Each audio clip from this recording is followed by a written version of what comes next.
لوگ اکثر یہ سوال کرتے ہیں کہ تہجد سے معجزے کیسے ہوتے ہیں؟ اللہ تعالیٰ آخر کن لوگوں کو تہجد کی توفیق دیتا ہے؟ وہ تہجد کی دعاؤں کو کب قبول فرماتا ہے؟ وہ کیا نشانی ہے؟ تو سنو، ہمارا رب فرماتا ہے، کون ہے جو مجھے رات کی تنہائی میں پکارے، میں اس کی تقدیر پلٹ دوں، میں اس کا نصیب بدل دوں۔ کون ہے وہ جو مجھ سے سوال کرے، میں اس کو عطا کروں۔ تہجد وہ واحد ایسا نشانہ ہے جو کبھی بھی اپنے ٹارگٹ کو مس نہیں کرتا۔ رات کی تاریکی اللہ پر یقین رکھنے والوں کے لیے وہ روشنی ہے جو معجزات کی راہ دکھاتی ہے، اور اگر تمہارا دل یہ گمان کرتا ہے کہ یہ کب اور کیسے ہوگا، تو جان رکھو کہ وہ عرش کے خزانوں کا مالک ہے۔ ان کی طاقت رکھنے کے باوجود بھی اگر تمہیں آزما رہا ہے تو سمجھ لو کہ اس دیری کے پیچھے بھی کوئی حکمت پوشیدہ ہے۔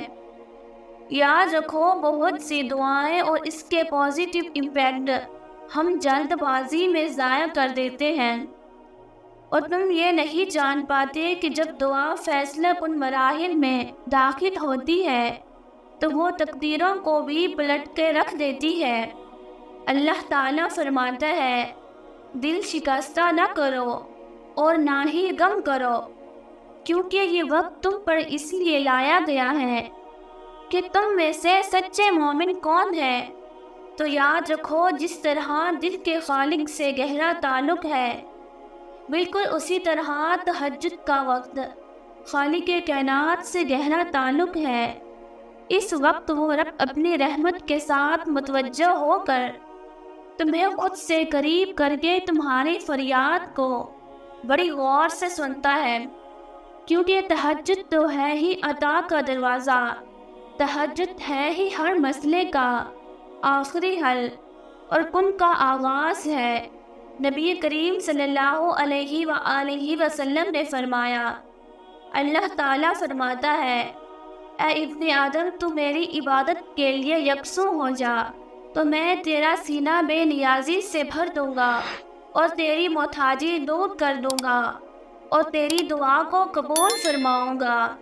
سنو، جب تم رات کو اس پریشانی میں رہتے ہو کہ آخر اللہ میری دعا کب قبول کرے گا، تو سنو، اللہ فرماتا ہے، خود کو ہرگز کمزور نہ پڑنے دو۔ اللہ سارے باتیں سنتا ہے اور وہ نہایت باخبر ہے۔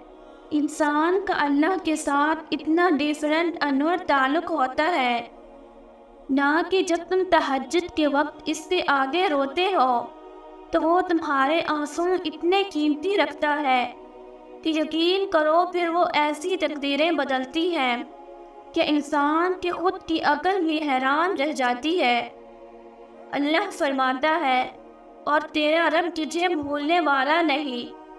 تمہارے ضرورتوں کا پورا کرنا، تمہاری قسمت کا بگڑنا اور سنورنا سب اللہ کے اختیار میں ہے، لہٰذا تمہارا اس کے آگے جھکنا اور اس کی مدد طلب کرنا تمہارا عین تقاضا ہے۔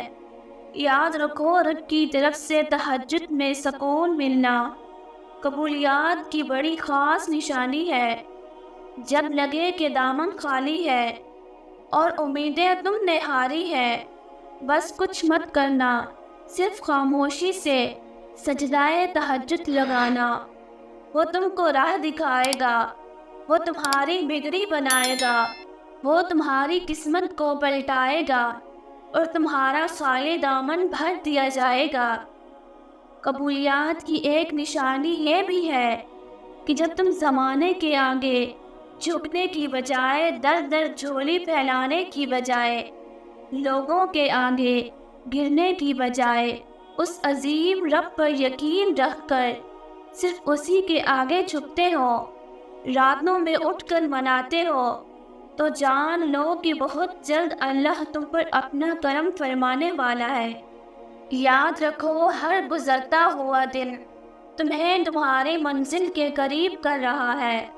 چہچہاتی خوشبوؤں سے بھرا وہ حسین آغاز تمہارا بھی منتظر ہے کہ عین ممکن ہے کہ اب یہ طویل آزمائش اختتام پریز ہونے کو ہے اور تمہاری منزل 2 قدم کے فاصلے پر ہے، اور اس کے کن سے تمہاری خوشیوں کا وہ حسین دروازہ تم پر کھلنے ہی والا ہے، جن کی خوشیوں کو تم نے تہجد میں سجدہ ریز ہو کر مانگا تھا۔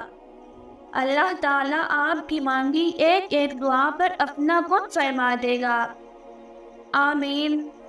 ویورز، ویڈیو اچھی لگی ہو تو مجھے لائک اور کامنٹ کر کے ضرور بتائیں، اور اگر آپ میرے چینل پر نئے ہیں تو میری ویڈیو کو لائک اور میرے چینل کو ضرور سبسکرائب کریں۔ جزاک اللہ۔